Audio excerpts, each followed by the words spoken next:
Então, estou andando ali, né? Andando, que eu digo, no dia a dia, e o Senhor disse assim, story, na minha mente, foi story. Eu falei, o que é story, né? Aí lembrei de story lá das mídias sociais. O primeiro contato que eu tive com o story foi o seguinte. Eu não gosto do Instagram, eu não gosto. A Márcia manda as coisas no Instagram para mim. Ela já viu bem? Eu falei, não. Onde é que você passou? Lá no Instagram. Eu falei, mas não, eu não vejo Instagram. Porque o meu primeiro contato com o Instagram foi lá no Story. Uma pessoa mandou um negócio legal para mim, eu gostei, falei, vou espalhar para todo mundo. Isso já era de noite, eu peguei e compartilhei à noite. Aí o pessoal me deu, mano, por que você mandou um negócio aqui? Não tem nada. Eu falei, como que não tem nada, rapaz? Eu mandei para você agora. Fui lá ver, não tinha mesmo. Eu falei, mas por que não tem no Story, né? Passei, tenho certeza que eu passei. Aí me vieram me dizer que o Story só dura 24 horas. É muito rápido, eu não sabia disso. Então o Senhor me deu ali a vida como Story. A vida aqui na Terra é como Story. Ela passa muito rápido. Quando a gente vê, já passou. Não é isso mesmo? Aí eu lembrei o quê? De Eclesiastes. A vida sem Deus, a vida sem esperança da salvação. Quem já leu Eclesiastes inteiro aqui, na parte que ele fala que tudo é ilusão? Ou, para quem ainda não está lendo ali na versão mais antiga, tudo é vaidade. Aí, quando eu entrei na igreja, as pessoas falaram da vaidade para mim. Vaidade, não pode usar colar, não pode usar não sei o quê, a mulher não pode usar maquiagem, porque a Bíblia condena a vaidade. Eu falei, mas está escrito lá em Eclesiastes, irmão, está escrito, lê lá. Aí, eu vim descobrir que essa palavra vaidade significa ilusão, significa algo que passa rápido. E eu confesso para você que a primeira vez que eu li Eclesiastes, eu não fui tocado pelo Senhor. Entendi, intelectualmente entendi, mas não fui tocado pelo Senhor. Na segunda vez que eu li Eclesiastes, eu senti algo assim, muito ruim. Porque quando você chega nessa parte que tudo é ilusão, o autor diz assim que, na realidade, qualquer coisa que você faça aqui no mundo não vale a pena, não tem valor, porque passa. Quando você for ver, é tudo ilusão. Eu fiquei, puxa vida, negócio chato. Na terceira vez que eu li Eclesiastes, eu passei rapidinho, por isso nem quis meditar. Mas nas outras vezes que eu fui ler Eclesiastes, principalmente nas últimas, o Senhor me deu um grande refrigério. Porque primeiro eu senti a mesma angústia da segunda vez. Fiquei angustiado. Porque lá ele fala assim, o que é o homem trabalhar debaixo do sol, se cansar, se tudo vai passar rápido? E mesmo assim ele não sabe o dia que ele vai morrer. Então tudo que ele fez, todo o trabalho que ele fez, vai ficar para quem? Ele vai levar? Não, vai ficar para alguém. Ele dá o exemplo do rei. O rei pega, forma seus exércitos, equipa o exército, vai contra outro reino, luta, ganha a batalha, pega todo o tesouro ali do outro reino, leva para o seu reino e depois que ele morrer, todo o seu reino fica para o seu filho. E se o filho dele não foi sábio, vai perder tudo. Então tudo aquilo que o rei fez, todas as batalhas, foi ilusão. Não dá angústia? Aí fiquei pensando, e nessa vez que eu li, o Senhor me deu o refrigério. Ele falou, essa é a condição do homem sem Jesus. Esse pensamento de que chegando no fim da vida, ou no meio, ou no início, a pessoa morrer, e sem Jesus, tudo foi ilusão.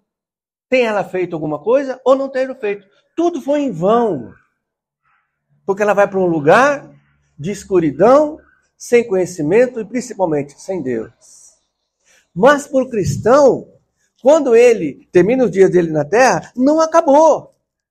Aí começa a eternidade. Na realidade, a eternidade já começou para nós no dia que entregamos a vida para Jesus.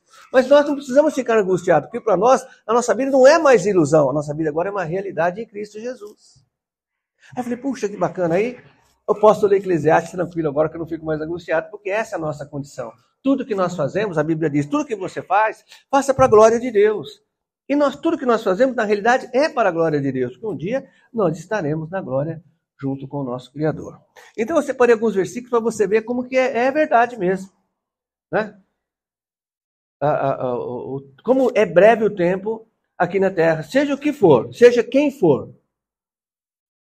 Porque a Bíblia diz que nós somos todos iguais diante de Deus, mas nós somos todos iguais também na nossa formação. Não somos iguais? Então nós temos um tempo aqui na Terra. Esse negócio de super-homem, The Flash, homem elástico, isso aí é só no cinema. Não é? Mesmo aqueles que são poderosos financeiramente, poderosos fisicamente e poderosos espiritualmente, que tem isso, não é? Nós temos pessoas poderosíssimas, são poucas no mundo, que detêm a maior parte do dinheiro neles. Nós temos pessoas que são muito poderosas, falando fisicamente, pessoas muito fortes mesmo, né? E temos pessoas muito fortes espiritualmente, que são os bruxos, os feiticeiros, né? Os satanistas. Né? Mas eles têm uma coisa em comum. O tempo deles aqui na Terra são todos iguais. O tempo deles, de nós, todos estão determinados pelo Senhor. Isso é o que está escrito. E é que nós temos visto. Né? Então, a Bíblia diz assim, vocês nem sabem o que acontecerá amanhã. Que é a sua vida? Vocês são como uma neblina que aparece por um pouco de tempo e depois se dissipa. Isso está lá em Tiago. Ele está dizendo a brevidade do tempo do homem aqui na Terra. Pode ser que Tiago estivesse falando isso aquele dia para que as pessoas dessem um maior valor à vida futura do que aquela. Porque talvez eles estivessem desprendendo muito esforço ali para a sua plantação, muito esforço ali no seu gado, muito esforço em coisas que acontecem aqui na Terra e deixando de pregar o Evangelho. Pode ser. Então ele disse isso, você não sabe o que vai acontecer amanhã. Você é tão preocupado, não está indo lá pregar. Você é tão preocupado e não está indo lá cultuar o Senhor para que as pessoas vejam que nós pregamos a verdade. E está preocupado com amanhã, você nem sabe o que vai acontecer. Pode ser que Tiago estivesse falando isso, nesse sentido, para que as pessoas dessem maior valor. Jesus nunca falou para você não cuidar da sua casa. Jesus nunca disse para você não cuidar do seu trabalho e ser bom exemplo no trabalho. Jesus nunca falou para você não estudar. Pelo contrário, ele incentiva. A Bíblia incentiva o estudo. Incentiva você buscar uma posição melhor na sociedade. A Bíblia incentiva isso e nós devemos fazer isso. Mas sem deixar de pregar o Evangelho. Isso é o principal. Aí, também, lá em Eclesiastes 3,19, Eclesiastes, lembra do Eclesiastes? O destino do homem é o mesmo do animal. O que será que ele quer dizer? Né? Eu fiquei pensando assim, será que o Senhor... o mesmo destino os aguarda. Assim como morre um, também morre o outro. Todos têm o mesmo fôlego de vida. O homem não tem vantagem alguma sobre o animal. Não faz sentido. Aqui eu não vou falar sobre... aqui o assunto não é para onde vai os animais quando morrem, tá? O assunto é que, tanto como morre o animal, o homem também morre. Ele está falando da igualdade de morte. Morre. Né? A gente, como sábio, se isso é inevitável, ele está dizendo assim que a morte é inevitável. É inevitável, é inevitável. O homem não deveria se preocupar? O que você acha? Não é? É um exemplo bem assim, fraquinho. É como se você soubesse que teria uma prova para fazer, um teste para fazer amanhã, e tivesse condição de se preparar para o teste, e você não se preparar. Um teste que vai mudar a sua vida. Você vai ficar rico. Hein? Você vai ter que responder uma pergunta para o rei. Se você responder certo, você vai ficar milionário, vai ser amigo do rei. Você não ia se preparar? Ou não? Não, eu vou de qualquer jeito, não estou afim. Eu quero continuar aqui miserável mesmo. Não tem quem faça isso. Assim é a morte. A morte é inevitável. O homem não deveria se preparar para a morte? Mas o que a pessoa fala? Nem me vem com essa conversa gelada. Falando de morte, eu não quero pensar de morte, não. Não é? Mas não é tolice? Não é tolice? Vou falar diferente, tá bom? Você está na praia, tá? De repente, a água vai embora, lá para frente. Aí você fala, puxa vida, que negócio esquisito. A água estava aqui, agora foi lá 1 quilômetro para frente.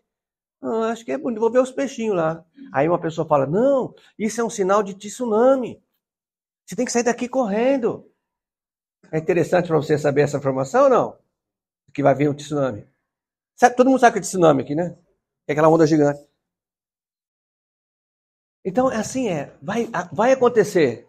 Não é importante você saber o que você deve fazer em relação à morte? Você tem vida eterna? Não, você não quer saber. Não, vamos falar de vida aqui. Vamos falar de vida. Vida, nosso negócio aqui é vida. A Bíblia fala mais da morte do que da vida. Você sabia disso? Ou não? Há mais versículos sobre morte aqui na Bíblia do que sobre vida.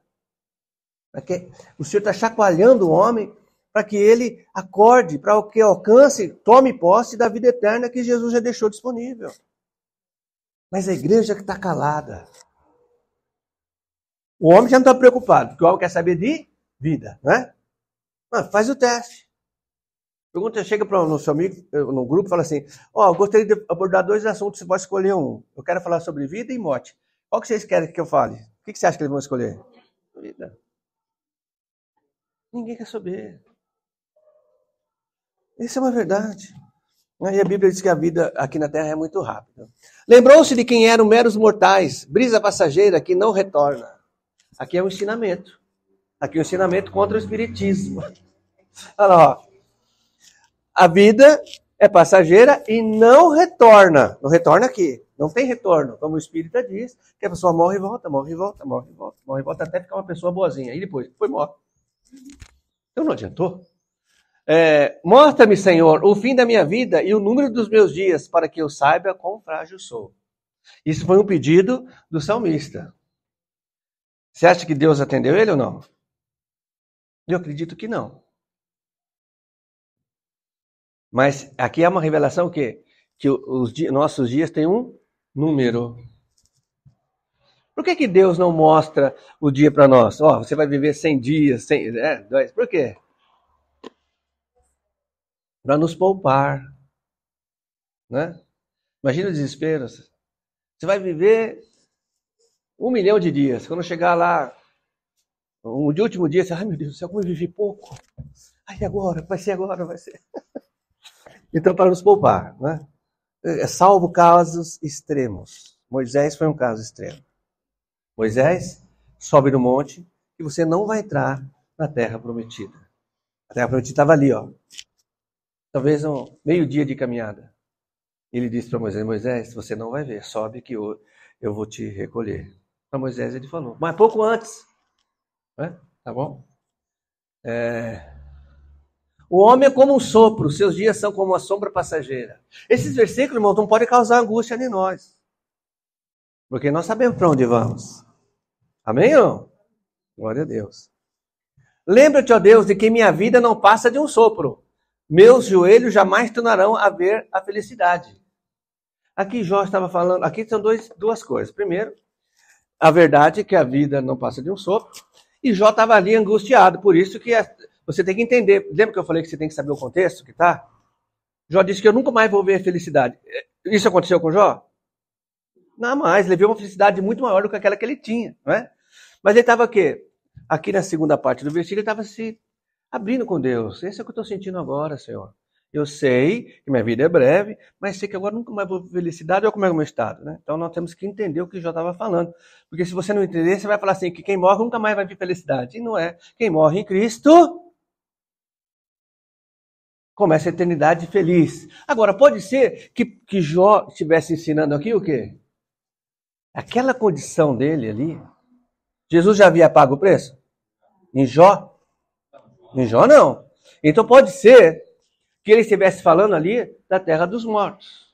A vida passageira, morreu, e a pessoa vai ali para a terra dos mortos, ele esteja falando ali. Ali não há felicidade. Embora Jesus disse que aquele que morre temendo a Deus, iria para um local dividido por um abismo, um local onde havia paz e alegria e outro só tormento, né? Mas para nós hoje aqui o ensino é que a nossa vida é passageira. Parem de confiar no homem, cuja vida não passa de um sopro em suas narinas. Que valor tem? Não estou falando do valor do homem, do ser humano, como pessoa, mas sim de você confiar em coisas passageiras. E é isso que a humanidade confia hoje. A humanidade confia no dinheiro, confia no poder político. Você sabia que o poder político muda de um dia para o outro? Sempre foi assim e está sendo assim? Eu depositei todas as minhas fichas naquele governo. Mudou. Ontem mudou. Olha lá, mudou tudo, perdeu tudo. Coloquei todas as minhas fichas no dólar. Bom, dólar agora que parou o real. Pronto, perdi. Todas as minhas fichas em tal coisa. Todas as minhas fichas, né?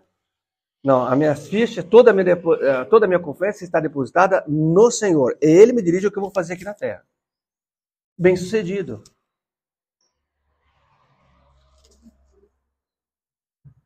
Lembra-te de como é passageira a minha vida? Terá criado em vão todos os homens? Será? Aqui, essa pergunta cabe. Porque o salmista não conhecia Jesus ainda.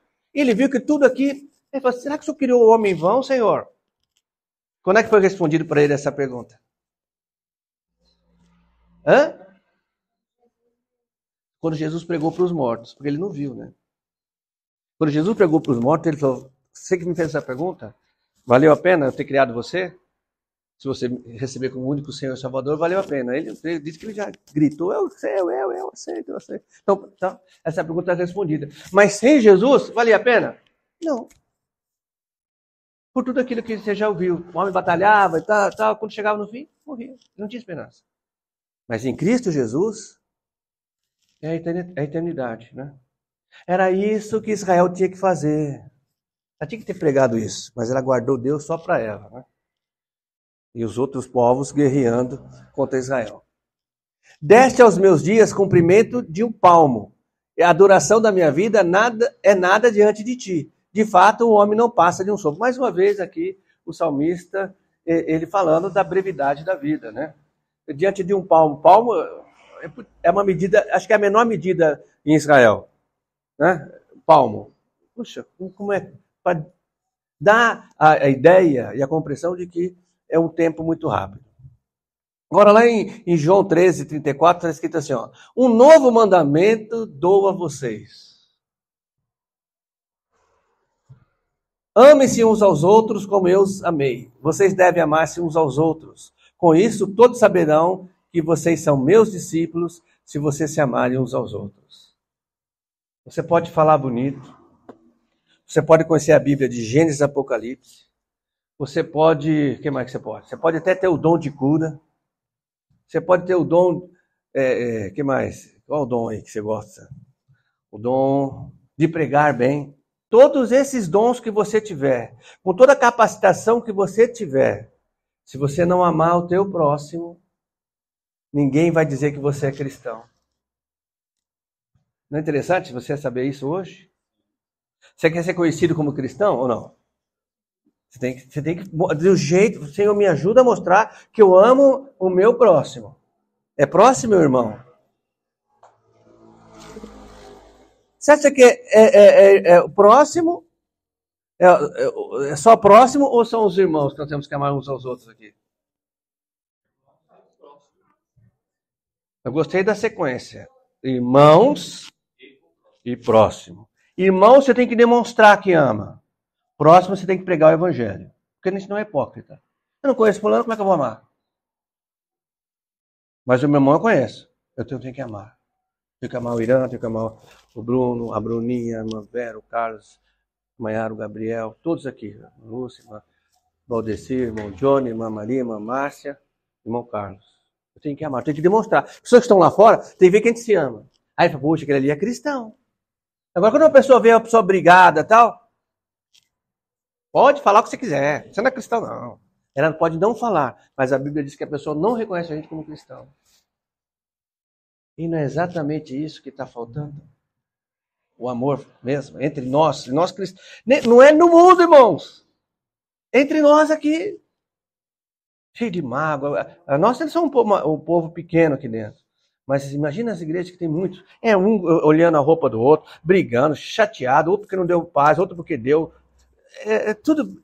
Como é que eu vou acreditar que eles são cristãos se eles não se amam entre eles? Briga de denominação com denominação, né? Confundindo não aceitar o erro do que a pessoa. Tem gente que não fala de uma denominação com outra porque é denominação diferente. Não. Você pode não aceitar o ensino errado, mas as pessoas não somos irmãos, desde que a pessoa tenha o Senhor Jesus como seu único e suficiente Salvador, é óbvio, né? Para ser meu irmão, tem que ter o quê? Crer que Jesus é o único Senhor e Salvador. Esse é meu irmão, entregar a vida para ele. Esse é meu irmão na fé. Esse eu tenho que amar, tenho que demonstrar, tenho que perdoar, tenho que carregar ajudar ele a carregar a cruz. Tenho que ajudar ele nas dificuldades. Eu tenho que me alegrar quando ele está alegre, mas tenho que me entristecer quando ele estiver triste. É isso. Quanto tempo eu tenho para fazer isso? Que dura? Segundo o texto que nós vemos, comparado com a eternidade, dura pouco tempo. Não sei se você entendeu o que o Senhor falou conosco hoje, irmão. Você entendeu? Nós estamos aqui para uma coisa só. Que o Senhor disse, eu vou dar um novo mandamento. É uma coisa só. Ele não disse 2 novos mandamentos. Disse um novo mandamento. Amai uns aos outros, para que as pessoas saibam que você é meu filho. Que você é meu seguidor. Uma coisa só. E nós temos um tempo para fazer isso. Oh, meu Deus. É duro, né? Primeiro eu entendi isso. Foi duro para mim entender. Mas eu entendi, eu estou passando para a igreja. Que o Senhor nos ajude a fazer isso enquanto há tempo. Né? Um dia nós, aqui ó, sem exceção, todos nós estaremos no céu, desfrutando da alegria eterna, da paz eterna, da saúde eterna, da alegria eterna de estar com o Senhor. Nós estaremos, isso ninguém pode mudar. Se não entregou a vida para Jesus, ninguém pode mudar isso. Mas a maioria da população mundial não fez isso ainda. A maioria. E se não fizer, o destino é um lugar terrível, escuro, trevas. A Bíblia diz que é trevas como se você pudesse apalpar as trevas. Medo e principalmente sem Jesus. Dor, sofrimento. Para descrever o sofrimento do castigo eterno, o autor disse que lá os vermes não morrem. E que as pessoas vão deitar nos vermes. É uma ideia de sofrimento, não é? Que é o contrário do céu para onde nós vamos. Então isso deveria gerar em nós amor. Se eu amo alguém, eu preciso falar de Jesus para ela. Se eu amo mesmo. Se eu não amo, tanto faz. Né? Mas lembre-se que Jesus morreu por nós quando nós estávamos mortos. Né? Tá bom?